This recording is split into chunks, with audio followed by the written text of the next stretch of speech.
변하지 않는 것이라는 제목으로 하나님의 말씀을 함께 나누도록 하겠습니다. 오늘 우리가 살아가는 시대와 환경은 매우 빠른 속도로 변화를 합니다. 최근에는 여러분들도 많이 들어보셨겠지만 이제 AI 시대라고 해서 인공지능이 우리의 삶 속에 깊숙이 이제 자리 잡아가고 있는데, 이런 변화에 맞춰서 이제 삶의 어떤 패턴들, 이제 라이프 스타일도 여기에 맞춰서 이제 우리가 많이들 변화가 시작되게 됩니다. 하지만 이 모든 것이 빠르게 변화하는 이 시대 속에 우리가 살아가지만 성도로 살아가는 우리에게 있어서 절대로 변치 말아야 할 것이 있습니다. 그것은 바로 우리가 하나님을 향해 보여드리는 그 신앙의 모습입니다. 여러분, 신앙은 세상의 어떤 변화에도 상관없이 우리가 절대로 타협할 수 없는 것이고, 또 타협의 대상이 되지 않는다라는 이 믿음이 우리 가운데 깊게 새겨져 있어야 합니다. 그리고 또 그 신앙과 연관된 하나 또 변하지 말아야 할 것이 있는데, 바로 그것은 주님께서 우리에게 맡겨주신 사명의 모습입니다. 오늘 우리는 이 다윗의 모습을 통해서 어떤 상황 속에서도 이 사명을 감당해 나가는 모습을 말씀을 통해 함께 나누고자 하는데요. 오늘 본문의 다윗은 이제 사울과 헤어진 후에 이제 블레셋으로 발걸음을 옮기는 장면으로부터 말씀이 시작이 됩니다. 이제 앞선 말씀을 읽지 않았지만 오늘 본문 1절과 2절을 보시면 이렇게 말씀하고 있습니다. 다윗이 그 마음에 생각하기를 내가 후일에는 사울의 손에 붙잡히리니 블레셋 사람들의 땅으로 피하여 들어가는 것이 좋으리로다.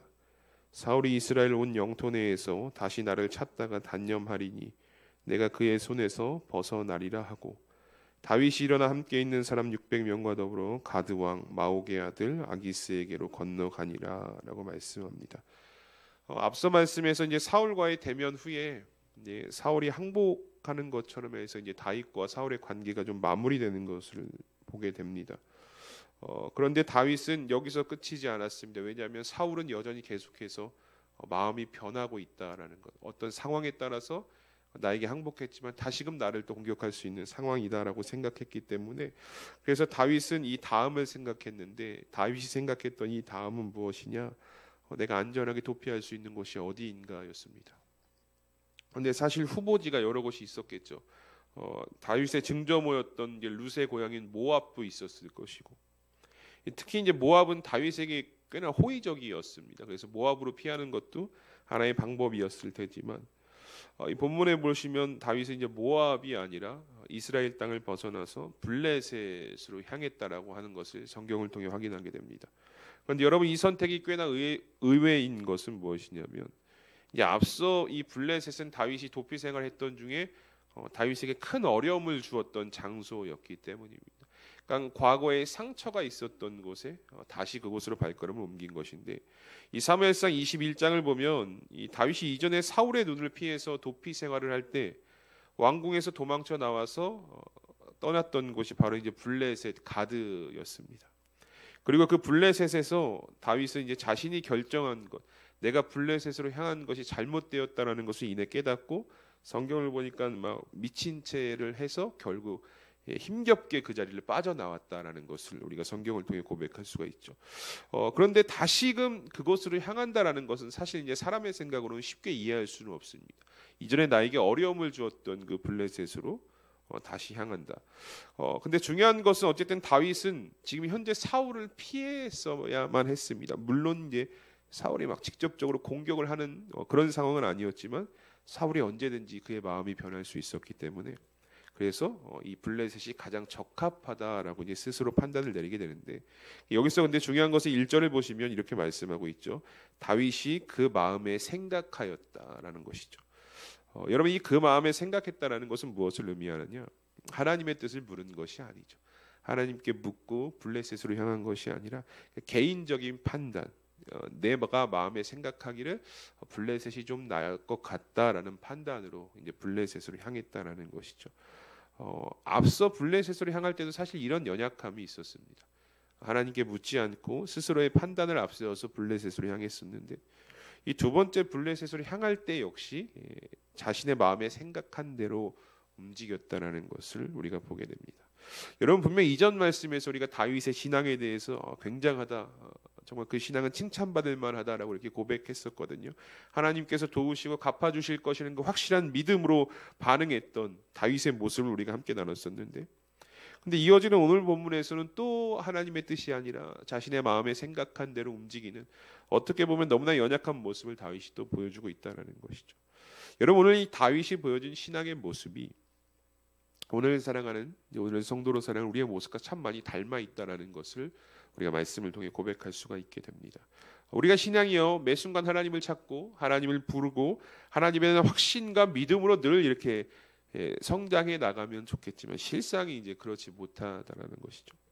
하나님을 향한 믿음과 열정이 뜨겁게 우리가 타오르다가도 상황에 따라서 금방 또 식어져 버리는 것이 오늘 우리의 신앙의 현 주소이기도 합니다. 이것이 잘했다, 이것이 잘못했다를 이야기하고자 있는 것이 아니라, 이런 신앙의 업앤다운은 우리가 주님 나라 가는 그날까지 늘 우리를 흔든다라는 것입니다.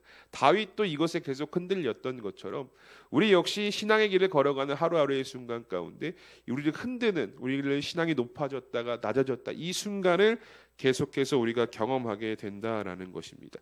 그래서 우리가 중요한 것은 무엇이냐, 이런 흔들림이 우리가 최소화하기 위해서 우리의 신앙을 끝까지 붙들 수 있는 어떤 믿음의 모습이 필요한데, 바로 그것이 무엇이냐, 히브리서 12장 2절에 보면 성경이 우리에게 이렇게 말씀합니다. 믿음의 주요 또 온전케 하시는 이인 예수를 바라보자라고 말씀합니다. 우리 사랑하는 수함교회 성도 여러분, 우리의 신앙이 요동치지 않았으면 좋겠습니다. 그런데 그렇지 않다라는 것을 우리가 오늘 다윗의 모습을 통해서 여러분 보게 되잖아요. 우리가 막 뜨거웠을 때가 있지만 또 차갑게 식을 때도 있고, 때로는 정말 미지근하게 어중간하게 우리의 신앙이 이렇게 나가는 모습들이 있다는 것입니다.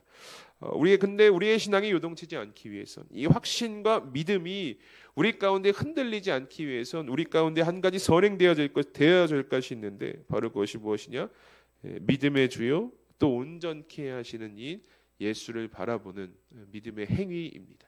여러분, 이 모습이 있어야 우리의 신앙의 요동침의 어떤 그 간격이 줄어들 수 있는 것입니다. 이 시선만, 예수를 바라보는 시선만 흔들리지 않으면 우리는 어떤 상황이 와도요, 잠시 넘어질 수는 있겠죠. 잠시 연약해서 넘어질 수는 있겠지만 다시 일어나 확신과 믿음을 가지고 이 신앙의 길을 걸어 나갈 수 있다는 것입니다. 그러니까 오늘 우리가 신앙의 모습을 볼 때 내가 정말 예수를 바라보고 예수의 시선이 고정이 되어져서 이 믿음의 길을 걸어가고 있는가, 이것을 우리가 잘 점검하실 수 있어야 한다는 것입니다.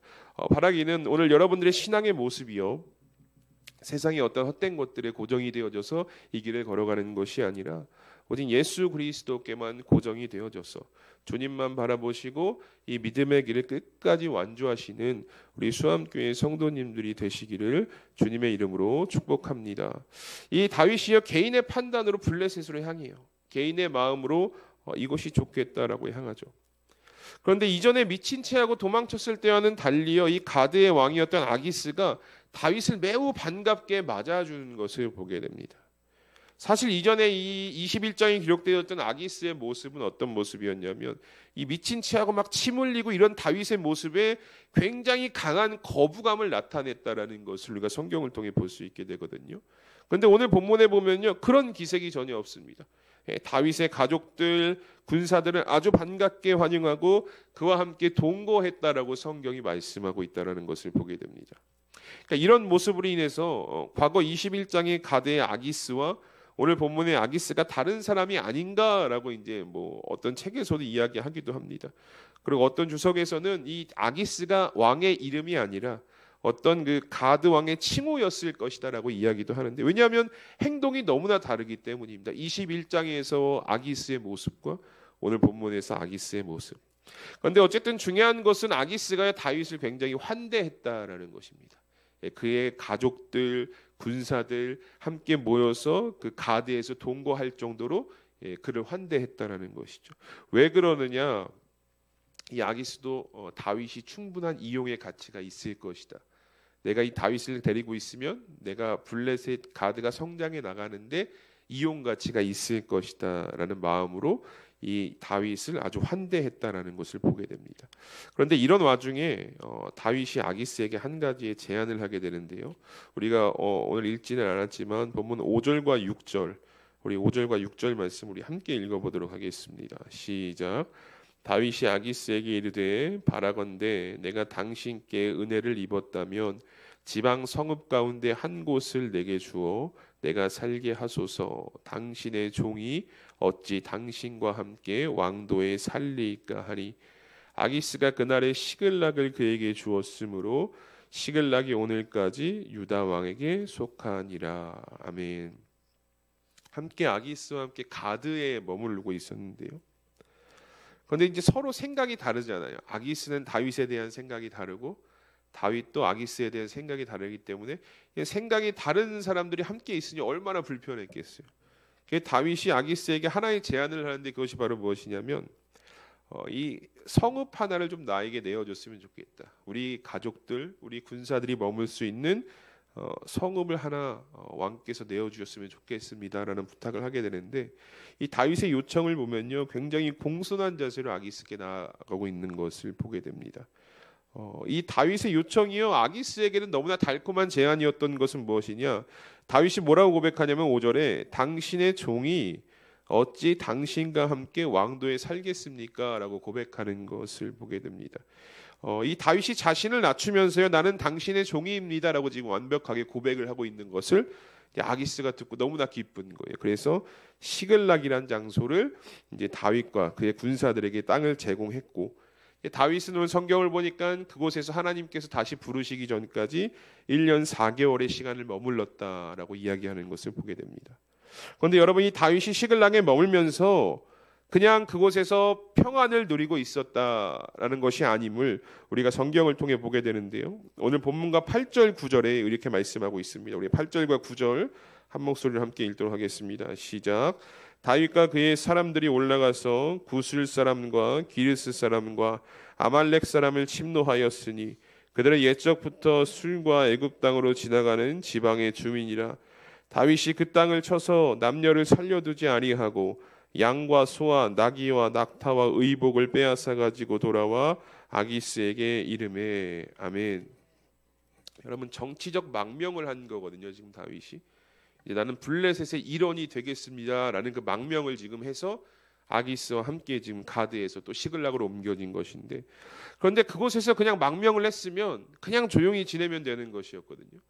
그런데 오늘 8절에 보니까 다윗이 어떻게 행동했느냐? 그 다윗의 군대가 시글락에 거주하면서 구슬 사람, 기르스 사람, 아말렉 사람을 침노하였다라고 성경이 이렇게 말씀하고 있는 것을 보게 됩니다. 여러분, 여기 기록된 구슬, 기르스, 아말렉 민족은 누구냐? 쉽게 말해서 계속해서 이스라엘을 괴롭히던 족속들이었다라는 거예요.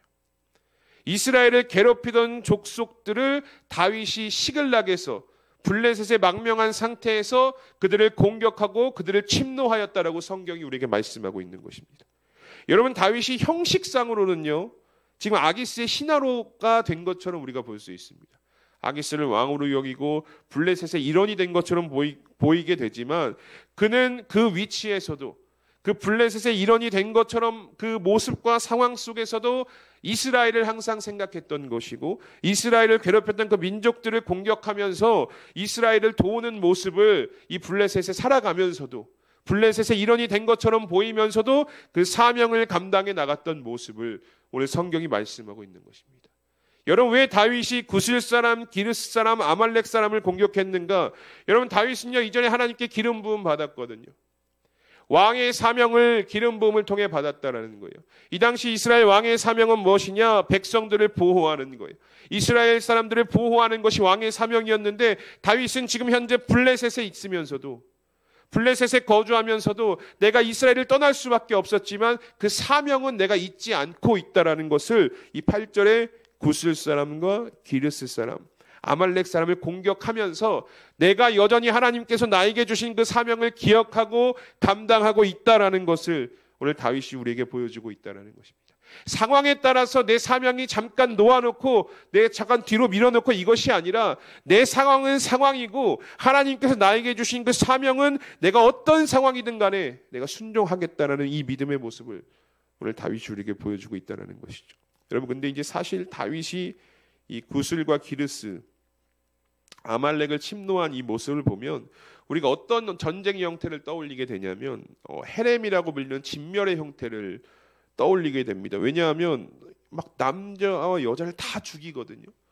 그런데 사실 헤렘과 맞지 않는 것은 뭐냐면 9절에 또 전쟁의 전리품들을 다 챙겨서 아기스에게 갖다 주는 것을 보게 되면 이것은 헤렘은 분명히 아니거든요. 그런데 우리가 여기서 생각해 봐야 될 것이 무엇이냐면 그러면 헤렘, 진멸은 아닌데 왜 사람들은 다 죽였냐라는 거예요. 구슬 사람과 기르스 사람, 아말렉 사람의 남녀를 왜 다 죽였냐. 이게 전쟁의 미치광이가 아니고서야 사람을 죽이는 것 기뻐하지 않기 때문입니다. 사람을 다 죽일 이유가 없음에도 사람을 다 죽였다는 것. 왜 그렇게 진멸을 했는가? 그 이유가 있을 수밖에 없는데 10절과 11절에 그 이유에 대해서 이렇게 말씀하고 있습니다. 우리 함께 읽어보도록 하겠습니다. 10절과 11절입니다. 시작. 아기스가 이르되 너희가 오늘을 누구를 침노하였느냐 하니 다윗이 이르되 유다 네겝과 여라무엘 사람의 네겝과 겐 사람의 네겝이니이다 하였더라. 다윗이 그 남녀를 살려서 가드로 데려가지 아니한 것은 그의 생각에 그들이 우리에게 대하여 이르기를 다윗이 행한 일이 이러하니라 하여 블레셋 사람들의 지방에 거주하는 동안에 이같이 행하는 습관이 있었다 할까 두려워함이었더라. 아멘. 자, 여러분 전쟁에서야 전리품을 가지고 나와서 아기스에게 바칩니다. 왜냐하면 이제 왕으로 섬기고 있었기 때문이죠. 그 아기스가 물어보는 거예요. 너 오늘은 누굴 침노했느냐? 누구와 전쟁을 벌였느냐? 이렇게 물어봅니다. 그런데 그때 다윗이 뭐라고 이야기하고 있느냐 봤더니 왕이여 내가 오늘 침노한 족속들이여 유다와 여라무엘과 겐 사람입니다. 이렇게 고백하고 있는 것을 보게 됩니다. 그렇지 않았잖아요. 구슬 사람과 기르스와 아말렉 족속을 지금 공격해 놓고 아기스한테 와서 뭐라고 하고 있느냐. 오늘 내가 공격한 족속은 유다 족속이고요. 여라무엘과 겐 사람입니다. 라고 이렇게 고백합니다. 여기서 이제 네겝이라는 단어가 반복되어져 사용되는데 이 네겝은 메마른 광야라는 뜻으로 헤브론 산지와 가데스 사이에 있는 하나의 방목지를 의미합니다. 그러니까 유다 땅, 유대의 땅, 이스라엘을 공격했다라고 오늘 다윗이 이렇게 이야기하고 있는 거예요. 실제적으로는 이스라엘을 괴롭히는 족속들을 공격해서 침노해서 다 죽여놓고 다윗이 아기스에게 뭐라고 하고 있느냐? 내가 오늘 이스라엘 유다 지파를 공격했습니다. 그들을 공격하고 그들의 전리품을 뺏어 왔습니다. 라는 거짓 고백을 지금 아기스에게 하고 있다는 거죠. 왜 그래서 이 다윗이 왜 이 구슬과 기르스 아말렉 사람을 다 죽일 수밖에 없었느냐? 그 사람들을 죽이지 않으면 이 자신의 거짓된 보고가 아기스에게 들어갈까봐 한 사람이라도 살아서 그 거짓된 보고 내가 이스라엘 민족의 어떤 적들을 공격했다라는 그 소식이 아기스에게 들어갈까봐 그래서 어쩔 수 없이 이제 진멸의 모습과 같이 남녀를 다 죽이는 일을 할 수밖에 없었다라는 것이죠. 혹 한 사람이라도 살아서 아기스에게 이 보고가 들어가면 안 되었기 때문입니다.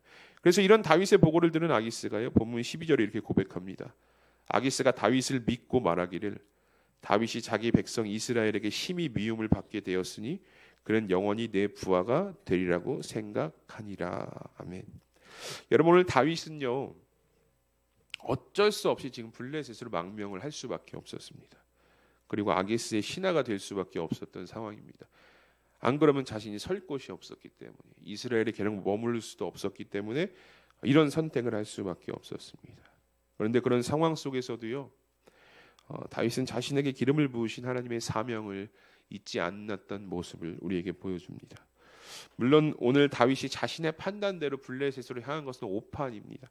잘못된 선택이죠. 하나님께 묻지는 않았기 때문입니다. 그런데 하나님은 그곳에서 머물던 다윗을 통해서요. 다시금 왕의 사명을 기억하게 하셨고 이스라엘의 유익한 일들을 행하게 하셨다는 것을 보게 됩니다. 상황이 바뀌었거든요.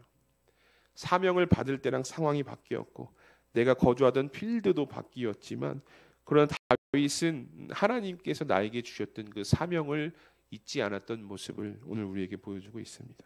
비록 자신의 처지가 내 상황이 이스라엘에 거하지 못할지라도 블레셋에서 신하로 있을 수밖에 없지만 다윗은 그곳에서 무엇이 하나님께 유익한 일인가를 생각했고 그것을 감당했던 모습을 우리에게 보여주고 있습니다. 상황은 변했지만 사명은 변하지 않았다라는 것입니다. 여러분은 다윗의 모습은 사명대로 살아가라 부름받은 우리 성도에게 많은 것들을 생각하게 합니다. 하나님은 오늘 우리를요 성도로 부르시고요 주님께서 맡으셨던 귀한 일들을 우리에게 맡기셨습니다. 우리는 이것을 이제 사명이라고 부릅니다. 여러분, 사명은 이 앞에서 말씀을 전하는 목사들만 가지고 있는 것이 아니에요. 하나님께 부름받은 성도라면 하나님께서 자신의 일을 다 우리에게 맡겨주신 각자의 사명이 있다라는 것입니다. 그래서 성도는 삶을 살아가면서 내일을 우선적으로 놓고 살아가는 사람들이 아니라 하나님의 사명을 최우선에 두고 하나님께서 나에게 맡기신 일을 가장 앞에 두고 살아가는 자들을 우리가 성도로 부른다라는 것입니다. 그런데 여러분, 우리가 한번 생각해 봐야 될 것은 오늘 사명을 받아서 살아가는 우리의 모습은 어떤 모습이냐라는 것입니다. 우리가 성도로 부름받아서 사명을 받아 살아가고 있지만 하나님의 일이 내 삶의 가장 최우선이었는가? 여러분, 앞서 서두에 말씀드린 대로요, 시대가 너무 빠르게 변하거든요. 그러니까 뭐 저조차도 따라가기 어려울 정도로 시대가 빠르게 변화하고 있으니 우리 어르신들의 느끼기에는 더 이게 체감적으로 느껴진다라는 거예요. 시대가 변하고 상황이 변해가는 이런 상황 속에서 우리가 살아가는데, 여러분, 이것이 우리가 하나님의 사명을 대하는데 이것이 핑계가 되지는 않아야 한다는 것이죠. 물론 경우에 따라서는요, 정말 사명을 감당하지 못할 상황이 올 수가 있습니다. 지나온 뭐 코로나와 같은 시간들이 그렇죠. 할 수 있는 것들이 없기 때문에 코로나와 같은 시간들 속에서 사명을 감당이 참 어려운 상황이었고, 또 직장이나 또 가정의 환경, 이런 문제들이 우리가 사명을 감당하는 데 큰 장애물로 다가올 수 있다는 것입니다. 그런데 여러분, 우리가 분명히 생각해 봐야 될 것은 무엇이냐? 오늘 다윗은 사명을 감당할 수 있을 만한 상황이었는가를 우리가 생각해 봐야 한다는 것이죠. 여러분, 블레셋에 살면서, 블레셋의 신하로 살아가면서 이스라엘을 위해서 일한다? 이건 적국을 위해서 일하는 거거든요. 그러니까 이것은 다시 생각하면 목숨을 내어놓고 지금 이 일을 한 거예요. 이것이 발각되면, 이 정보가 조금이라도 아기스에게 새어나가면 다윗은 죽을 수밖에 없는 상황이었다는 거예요. 그러니까 어떻게 보면 우리가 처한 상황, 뭐 코로나와 같은 상황, 직장, 가정, 사명을 감당이 어려운 이 상황보다 다윗은 더 어렵고 힘든 상황 가운데서도 하나님의 사명을 잊지 않고 어떻게 해서든지 그 일을 감당하기 위해서 노력했다라는 것입니다.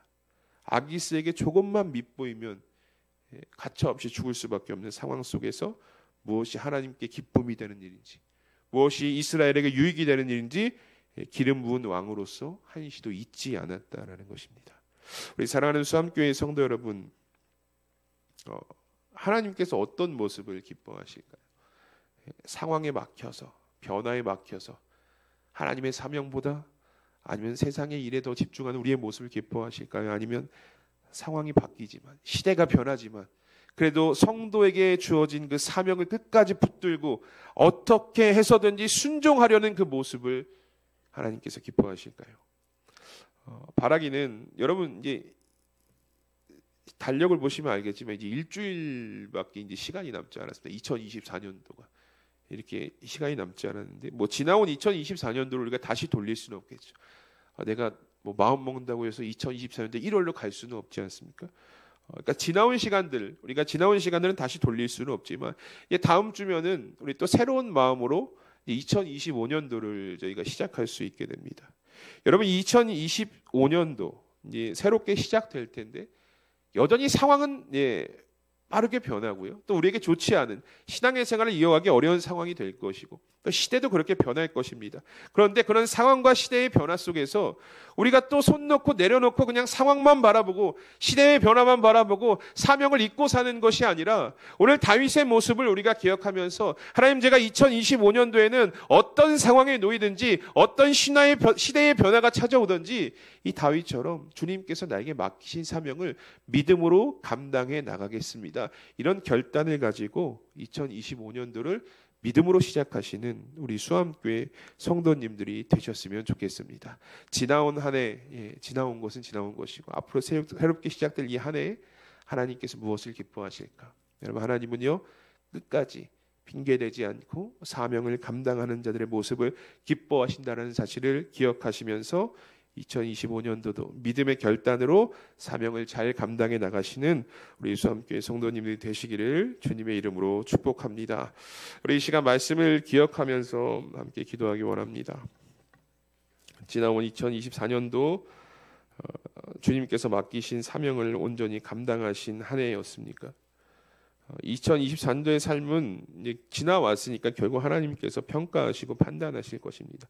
이제 중요한 것은 우리가 그 과거에 매여 있는 것이 아니라 이제 다가올 2025년도 다음 주부터 시작된 그 2025년도의 시간입니다. 여러분, 우리가 이 시간 함께 기도할 것은 하나님, 지나온 2024년도 한 해 잘 마무리하게 하시고 다가올 2025년도는 오직 하나님의 사명만이 우리의 인생에 가장 앞서는 삶을 살아갈 수 있도록 인도하여 주시옵소서. 성도로 나를 부르셨사오니 내 일이 아니라 하나님의 일을 가장 최우선에 두고 믿음으로 순종하며 나아갈 수 있는 성도의 삶을 살아가게 하여 주시옵소서라고 우리 이 시간 합심해서 함께 말씀을 기억하면서 기도하도록 하겠습니다. 다 함께 기도합니다. 하나님 감사합니다. 오늘도 우리 사무엘상 말씀을 통해서 다윗이 믿음 가운데에 하나님 순종하며 나아갔던 모습을 보여줍니다. 하나님, 우리가 하나님께